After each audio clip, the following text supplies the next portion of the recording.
A pregnant pause. Hey everyone, and welcome back to Soulmaker. Today's story is a heartwarming tale about family, laughter, and those unexpected moments that leave a lasting impression.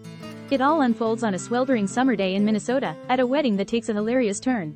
So, grab a cup of tea, cuddle up close, and get ready to smile. A sisterly bond. The Minnesota sun beat down mercilessly, turning the outdoor wedding venue into a toasty oven. Yet, amidst the heat, a joyous anticipation crackled in the air. My niece, Andrea, a vision in white, was about to embark on the beautiful journey of married life. As I watched her, a wave of nostalgia washed over me.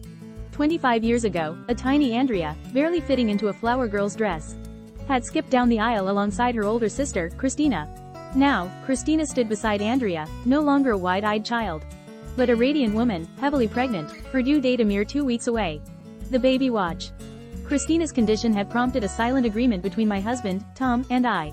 We occupied seats in the front row, designated as baby emergency responders, if nature decided to fast-track its schedule.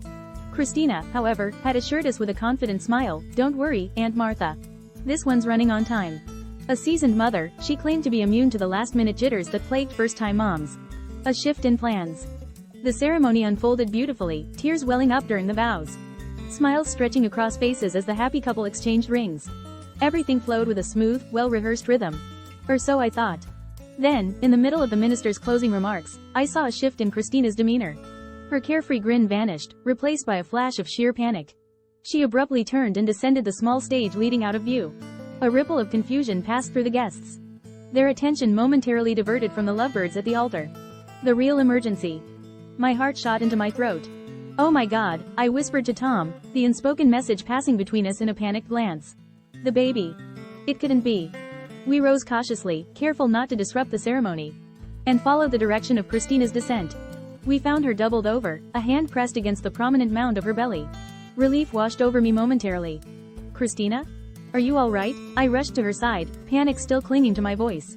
She gave a small nod, her face contorted in what appeared to be effort rather than pain. I need your ring," she gasped out, her voice barely a whisper. A hilarious mishap. Tom and I exchanged bewildered expressions. "Your ring? What ring?" I questioned, the comical absurdity of the situation battling with the urgency of her tone. "The ring. For the groom, silly. I forgot it," she exclaimed, her voice tinged with a touch of desperation amidst the discomfort. Laughter threatened to bubble out of me.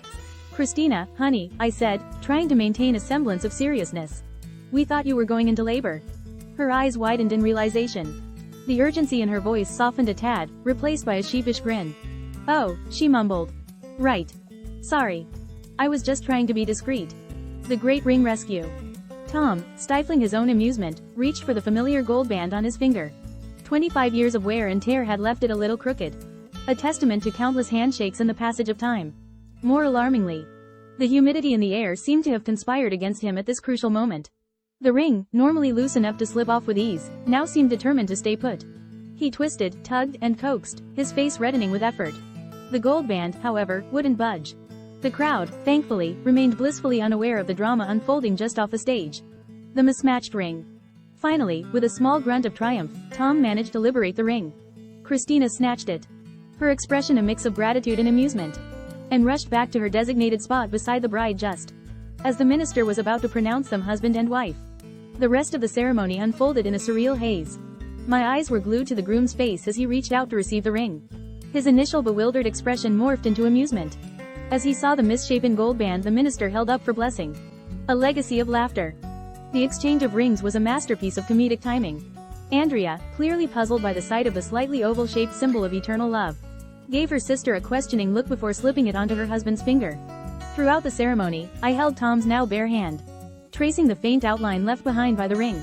A strange sense of nakedness washed over him, a feeling he expressed with a humorous sigh of relief when he finally slipped his ring back on after the ceremony.